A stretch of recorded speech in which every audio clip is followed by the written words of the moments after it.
Guys, welcome back to my YouTube channel classes for you. आज हम बात करते हैं पुष्पी पादपों में लैंगिक जनन चैप्टर 2 यानी प्लांट्स कैसे रिप्रोड्यूस होते हैं। तो फर्स्ट इज दैट कोई फ्लावर है। फ्लावर में सबसे पहले ये जो फ्लावर देख रहे हैं आप, इसमें ये अंडाशय है। देन ये जो पार्ट होता है बीच में मिड पॉइंट जो होता है, इसको स्त्री केसर बोलते हैं, यानी कि फीमेल पार्ट होता है ये स्त्री केसर। ये बाहर जो होते हैं, ये जो पेटल्स होते हैं, इनको बाह्यदल बोलते हैं। देन ये वर्तिकाग्र, और ये जो है यहाँ पर पुंकेसर। और ये जो फ्लावर से बाहर जो आप देख रहे हैं, ये जो जा रहा है, इसको हम पुमंग बोलते हैं, यानी कि ये परागकोश परागकण, इसी के द्वारा फ्लावर पोलिनेशन कंप्लीट करता है। पोलिनेशन जो होता है वो इसी फ्लावर से, यहाँ से ही पोलिनेशन किया जाता है। देन आप अच्छे से इसको देख सकते हैं। किसी भी पादप पुष्प का नर जननांग, यानी कि पार्ट्स में डिवाइड होते हैं फ्लावर, जो कि एक होता है मादा जननांग और नर जननांग। तो हम बात करते हैं किसी भी पादप पुष्प का नर जननांग क्या होता है, यानी कि पुमंग, एंड्रोशियम और गाइनोशियम। एंड्रोशियम, पुमंग, यह नर जननांग का एक भाग होता है जिसमें कई पुंकेसर और सूक्ष्म विषाणु पूर्ण होते हैं। पुंकेसर क्या होता है? अब तक हमने पुमंग के बारे में जाना, जो कि आप फ्लावर में देख सकते हैं। पुंकेसर एक लंबा पतला डंठल तंत्र होता है, डंठल टाइप का जो होता है, जो कि पुमंग की एक इकाई मानी जाती है। ये भी जो पुंकेसर है वो पुमंग की एक इकाई मानी जाती है, निपार्ट्स माना जाता है पुमंग का, जिसमें परागकोश एवं पुतस संयोजी ऊतक से जुड़े होते हैं, जिसमें डंठल का अंतिम सिरा परागकोश से जुड़ा होता है। आप जानते ही होंगे फ्लावर का डंठल, जिसको पुंकेसर में कन्वर्ट किया जाता है कि फ्लावर का डंठल कैसा होता है। सो गाइस, परागकोश, नेक्स्ट पार्ट इज परागकोश। परागकोश दो भागों से मिलकर बना होता है, जिसमें दो सूक्ष्म विषाणु धानियां होती हैं। इन्हीं के अंदर छोटे छोटे परागकण भरे होते हैं। परागकोश के अंदर ही परागकण भरे होते हैं, छोटे छोटे।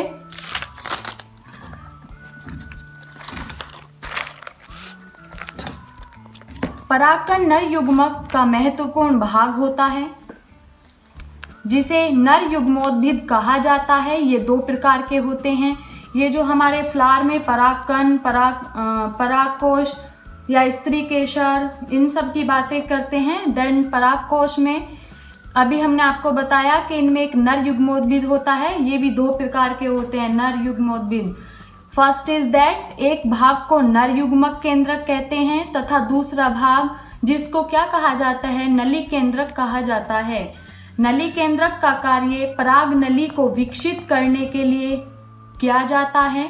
जो हमारी नली केंद्रक पाई जाती है परागकण के युग्मक के अंदर, केंद्रक के अंदर, उसमें पराग नली को विकसित करने के लिए नली केंद्रक का प्रयोग किया जाता है। नेक्स्ट इज दैट, किसी भी पुष्प का मादा जननांग। अब तक हमने जाना नर जननांग, और अभी पुष्प का मादा जननांग जानना होगा।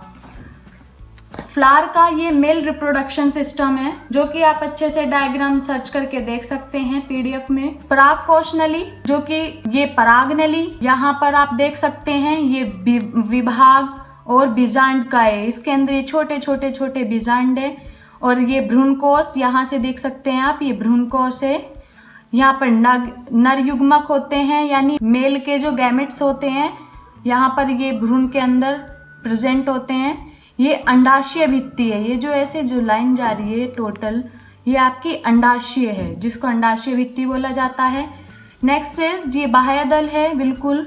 ये पुष्पव्रत है, आप देख सकते हैं, ये पुष्पव्रत। और देन ये पुष्पासन। तो दोस्तों आप अच्छे से देख सकते हैं, स्त्री केसर या किसी पुष्प का मादा जननांग या जायांग बीजांड तथा भ्रूणकोश से मिलकर बना होता है। जायांग एक अंडपी या बहुअंडपी हो सकता है। ये भी बिल्कुल मेन पॉइंट है। ये मेल पार्ट जो होता है फ्लावर का, ये एक अंडपी भी हो सकता है या बहुअंडपी भी हो सकता है। इसे ही अंडप भी कहा जाता है। प्रत्येक अंडप 3 भाग से मिलकर बने होते हैं। नंबर 1 इज दैट अंडाशय, number 2 is Vartika, number 3 is Vartika. Main important है, बोर्ड के एग्जाम्स में भी आते हैं, अंडाशय, वर्तिकाग्र और वर्तिका। तो आइए दोस्तों बात करते हैं कि अंडाशय क्या होता है। अंडक के शीर्ष पर फूली हुई चौड़ी छातनुमा यानी छतरी टाइप की जो होती है संरचना को वर्तिकाग्र कहा जाता है। तो समझ आया दोस्तों, वर्तिकाग्र किसे कहा जाता है? अंडक के शीर्ष पर फूली हुई चौड़ी, जो अंडा होता है उसका जो शीर्ष होता है वो चौड़ा होता है, थोड़ा छातेनुमा होता है, उस संरचना को हम क्या कहते हैं? वर्तिकाग्र। एवं मध्य की खोखली पतली लंबी संरचना को वर्तिका कहते हैं। उसका जो मिड पॉइंट होता है, मध्य, जो कि वो बिल्कुल पतली होती है और खोखली होती है, उस संरचना को हम वर्तिका कहते हैं। एवं उससे जो नीचा पार्ट होता है, जो फूला हुआ सा होता है, उसको हम अंडाशय कहते हैं। परागन यानी पॉलिनेशन किसे कहते हैं? फ्लावर के बारे में बातें हो रही हैं, तो फ्लावर, जाहिर सी बात है कि पॉलिनेशन भी होता होगा फ्लावर में। परागकोश में उपस्थित परागकणों को वर्तिकाग्र तक पहुंचने की क्रिया को परागकण कहते हैं। यानी परागकोश में जो प्रेजेंट परागकणों का वर्तिकाग्र जो होता है, वहां तक पहुंचने की क्रिया को परागन कहते हैं। या फिर हम बोल सकते हैं किसी पुष्प के पुंकेसर से, यानी मेल पार्ट जो पुंकेसर कहा जाता है, उसी पुष्प या उसी जाति के किसी अन्य पुष्प के वर्तिकाग्र तक परागकणों के पहुंचने की क्रिया को परागन कहते हैं। तो दोस्तों पॉलिनेशन समझ आया। पॉलिनेशन के भी टाइप्स होते हैं। आइए अब जान लेते हैं टाइप्स ऑफ पॉलिनेशन। कितने टाइप्स का होता है पॉलिनेशन? ये निम्नलिखित 2 प्रकार के होते हैं। Number 1 is that self pollination, number 2 is cross pollination, जिसको हम बोलते हैं जेनोगेमी। क्रॉस पॉलिनेशन को हम जेनोगेमी भी बोलते हैं। सेल्फ पॉलिनेशन यानी स्वपरागन किसे कहते हैं? इस प्रकार के परागकण उसी पादप के पुष्प पर पहुंचते हैं। यह 2 प्रकार का होता है। सेल्फ पॉलिनेशन जो होता है ये भी 2 प्रकार का होता है। देन सेल्फ पॉलिनेशन की डेफिनेशन क्या होती है? ध्यान से सुनिएगा। इस प्रकार के परागकण उसी पादप के पुष्प पर पहुंचते हैं, यानी कि जो प्लांट है उसके परागकण जो होते हैं उसी प्लांट पर पहुंचते हैं, यानी वो दूसरे प्लांट पर नहीं पहुंचते, तो उसको क्या बोलते हैं? Self pollination. जो एक ही प्लांट पर पहुंचते हैं सेल्फ पॉलिनेशन कहलाए जाते हैं। देयर आर ऑफ 2 टाइप्स, ये भी 2 प्रकार के होते हैं। नंबर 1 इज दैट ऑटोगैमी, जब पुष्प के परागकण उसी पुष्प के वर्तिकाग्र तक पहुंचते हैं तो यह स्वयुग्मन कहलाता है।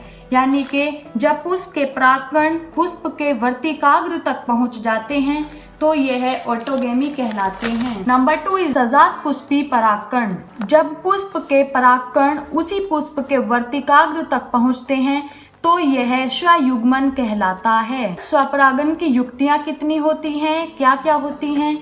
स्वपरागन के लिए पादपों में विभिन्न प्रकार की युक्तियां होती हैं। एग्जाम्पल, द्विलिंगी पुष्प यानी बाइसेक्सुअल प्लांट जो होता है, फ्लावर जो होता है, अर्थात दोनों जननांग, उसके मेल और फीमेल पार्ट जो होते हैं एक ही फ्लावर में प्रेजेंट होते हैं, तो उसको क्या कहा जाता है? स्वपरागन यानी सेल्फ पॉलिनेशन की जो युक्तियां होती हैं वो उनका मिड पॉइंट होता है। कुछ बाइसेक्सुअल फ्लावर ऐसे होते हैं जो कभी भी पुष्प का धारण नहीं करते हैं, जिसे निमिलित पुष्प कहा जाता है। यानी कुछ प्लांट्स होते हैं कि वो प्रेजेंट होते हैं, कुछ प्रेजेंट नहीं होते। तो इसमें कुछ प्लांट्स होते हैं जो कि गुलमेहंदी, डोसेरा आदि, ये प्लांट्स इसमें कभी भी पुष्प का धारण नहीं करते हैं। कोमेलिना, बोमेला इत्यादि पुष्प ऐसे होते हैं जो उम्मिलित तथा अनुमिलित दोनों प्रकार का हो सकता है। दोस्तों स्वपरागन की युक्तियां आपने जानी। अब बारी आती है स्वपरागन के क्या लाभ होते हैं और क्या हानियां होती है। तो that the advantage of self pollination, number 1 is that स्वपरागन से पादपों का शुद्ध वंश चलता है। यानी सेल्फ पॉलिनेशन जो होता है वो प्लांट्स में बिल्कुल प्योर जेनेटिक्स चलाता है। इसमें परागन के लिए दूसरे पादपों पर निर्भर नहीं रहना पड़ता है। ये भी एक मेन पॉइंट है इसका, क्योंकि ये परागन के लिए दूसरे प्लांट्स पर डिपेंड नहीं होता। कुछ प्लांट्स दूसरे प्लांट्स पर डिपेंड्स होते हैं। नेक्स्ट इज, इसमें अधिक परागकण की आवश्यकता नहीं पड़ती। सो गाइज, अब हमने जाना कि स्वपरागन की क्या लाभ होते हैं। अब बारी आती है कि इनकी हानियां क्या होती है। स्वपरागण की हानियां, पीढ़ी दर पीढ़ी आनुवांशिकता बीमारियां इसमें स्थानांतरित होती रहती हैं। पीढ़ी दर पीढ़ी आनुवांशिकता बीमारियां इसमें स्थानांतरित होती रहती है। मेन पॉइंट है, इसको ध्यान से सुनिएगा। जिससे उत्पन्न बीजों की संख्या कम, पतले, दुबले, भार में हल्के तथा कमजोर हो जाते हैं। ऐसे बीज शीघ्र नहीं पकते हैं। जो बीज हल्के और कमजोर होते हैं वो जल्दी से नहीं पक पाते। ऐसे बीज उत्तम श्रेणी के नहीं होते हैं, क्योंकि जो उत्तम श्रेणी के नहीं होते वही बीज कमजोर होते हैं जो कि नहीं पक पाते हैं।